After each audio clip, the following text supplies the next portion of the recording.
Fermentasi adalah proses di mana mikroorganisme menghasilkan perubahan yang bermanfaat dan diinginkan pada makanan. Proses fermentasi umumnya digunakan dalam industri alkohol. Fermentasi terbagi dari dua jenis, yaitu fermentasi alkohol atau fermentasi etanol dan fermentasi asam laktat.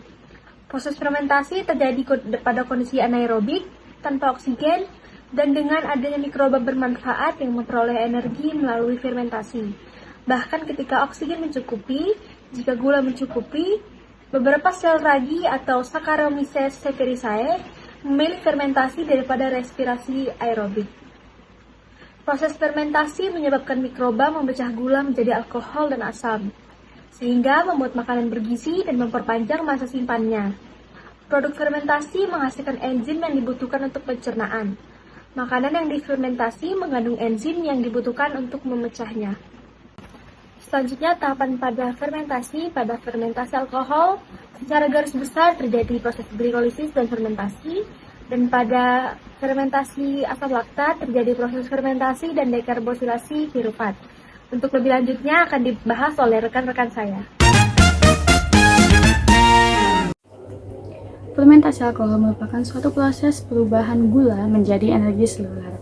Pada fermentasi alkohol ini akan dihasilkan produk sampingan berupa etanol dan juga karbon dioksida. Tahapan-tahapan dari fermentasi alkohol ini meliputi glikolisis, dekarboksilasi, konversi asetaldehidah, dan juga pelepasan karbon dioksida. Pada tahapan pertama, yaitu glikolisis, terjadi pemecahan dua molekul glukosa menjadi dua asam pirufat. Pada proses pemecahan dua molekul glukosa ini dibantu oleh ADP, NAD+, dan juga gugus fosfat anorganik.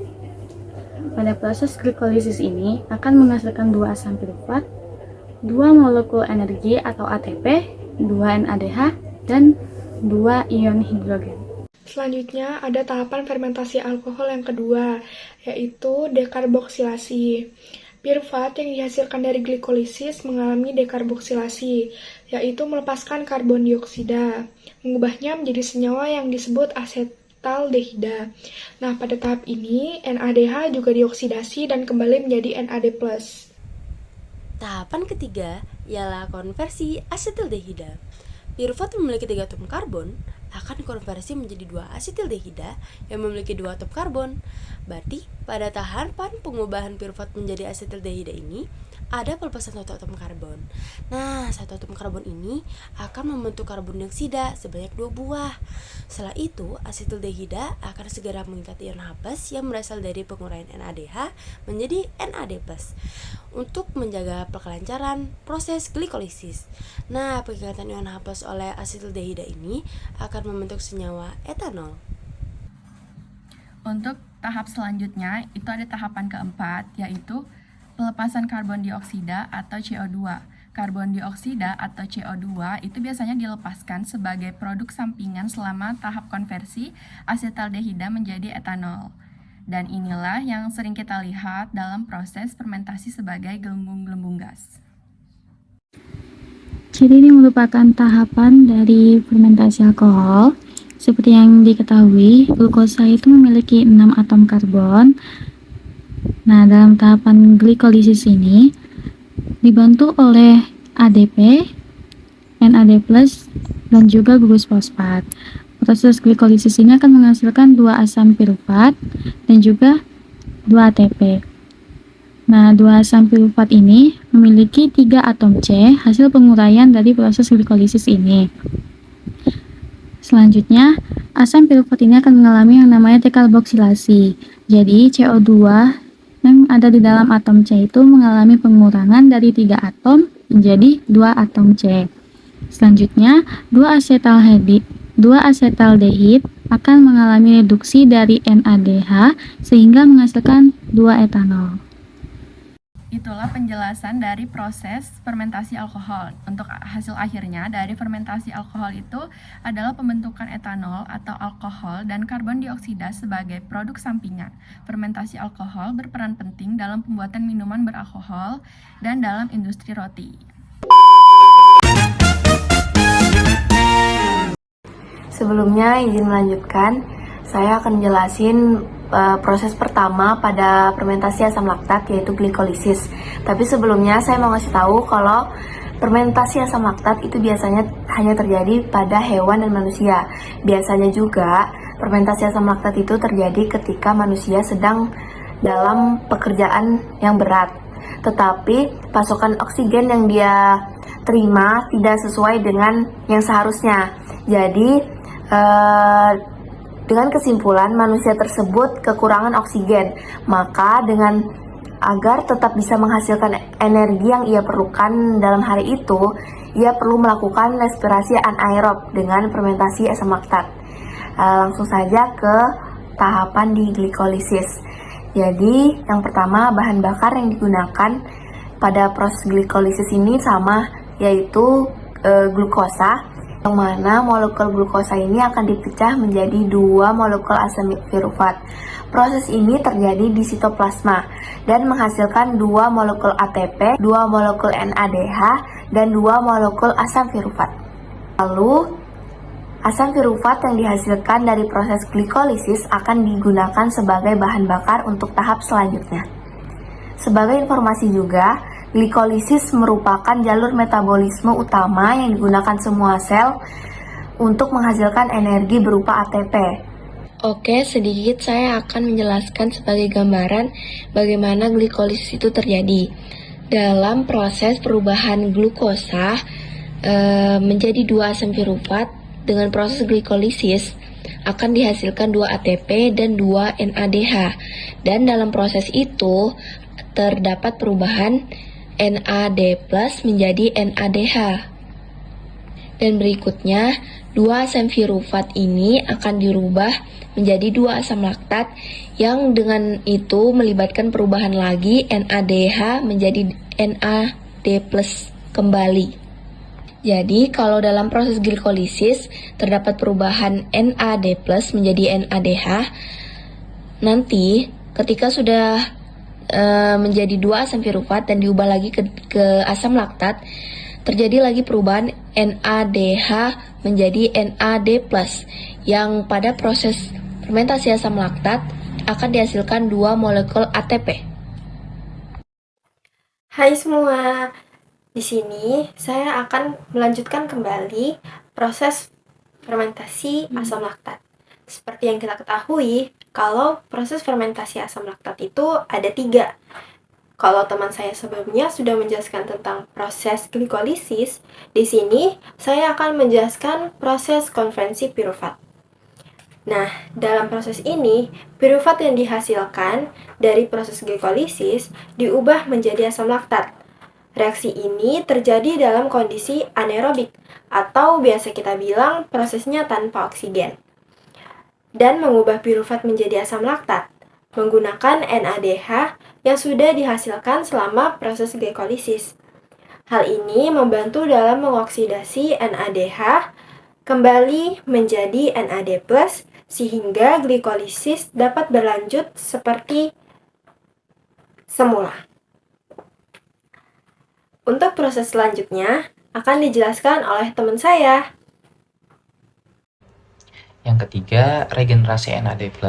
Salah satu tujuan utama fermentasi asam laktat adalah untuk menghasilkan kembali molekul NAD+ yang dibutuhkan dalam glikolosis. NAD+ diperlukan untuk menjaga glikolosis tetap berjalan dengan baik.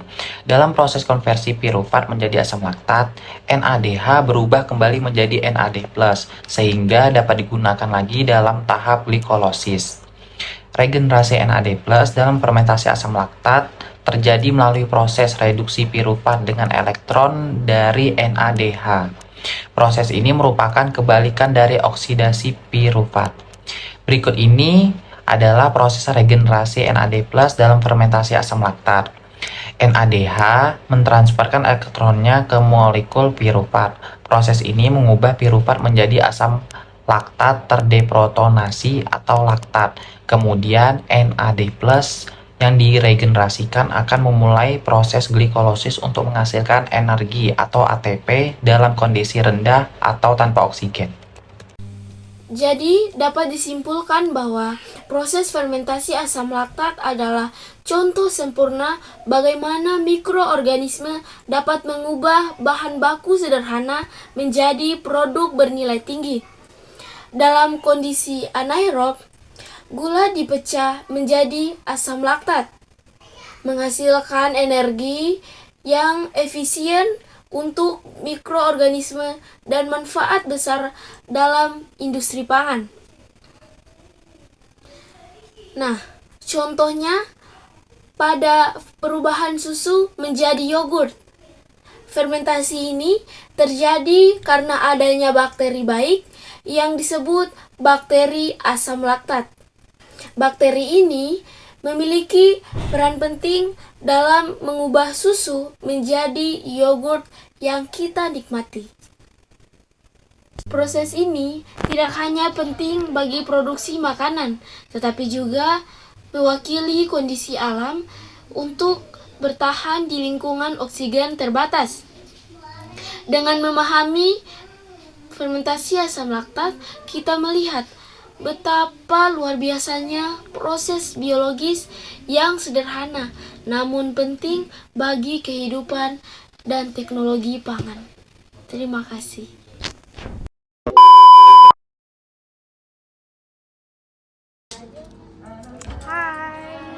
Jadi kali ini kita ada di mana nih teman-teman? Sebelum itu kita akan kenalan dulu ya. Itu lagi di rumahnya Geni. Di sini tuh ada aku Lara Sayang Ramadhani, Erli Genis Putri, Reva Salsa, Asri Nur Zulkifli. Ini nggak tahu juga siapa. Vita Edeng Sari. Nah, jadi tadi ada Queen guys, cuman dia Tadi dia lagi ada kegiatan di gerejanya, tapi dia datang. Ada satu lagi yang ketinggalan. Ada ini siapa ya? Nggak tahu ini siapa.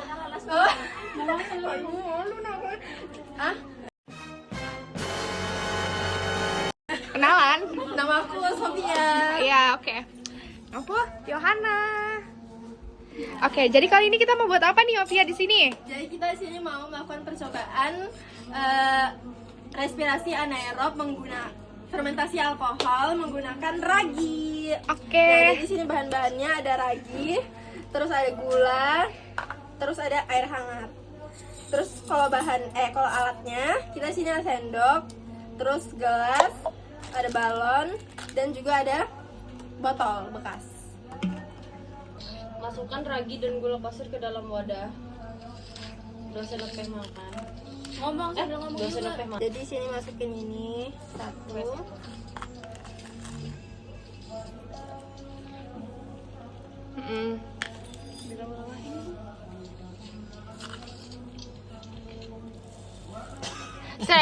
Safe loh. Tuangkan air hangat secukupnya.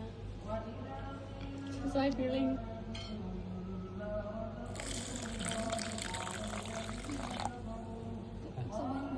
Udah.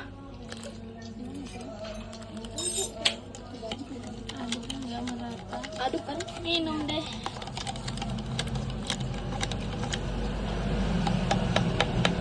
Aduk sampai rata.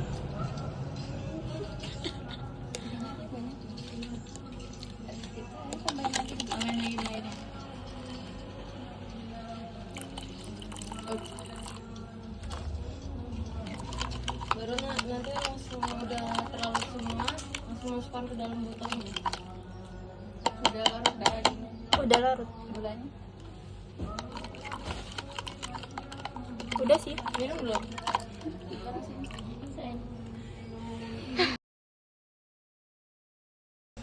Baru itu masukin sini.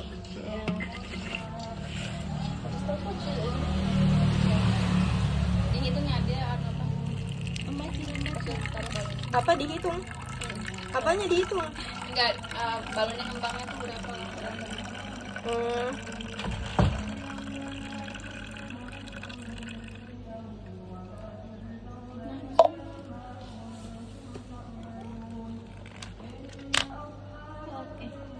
Ya kayak gimana? Kayaknya enggak. Pegang banyak-banyak ininya.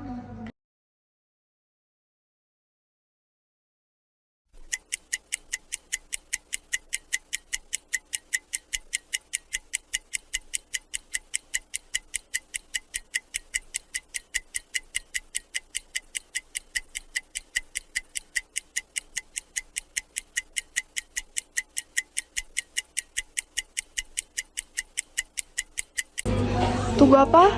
Cinta yang tidak pasti.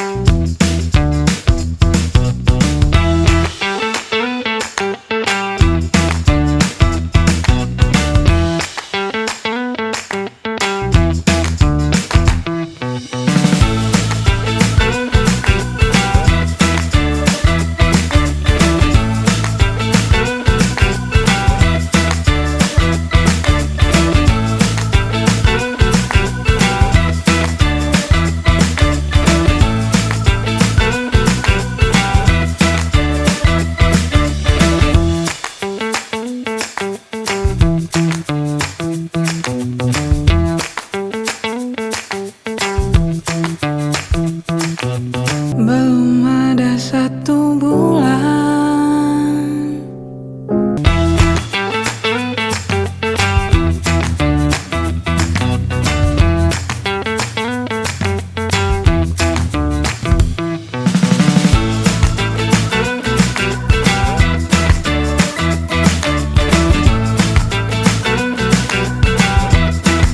ku yakin masih ada sisa wangiku di bajumu.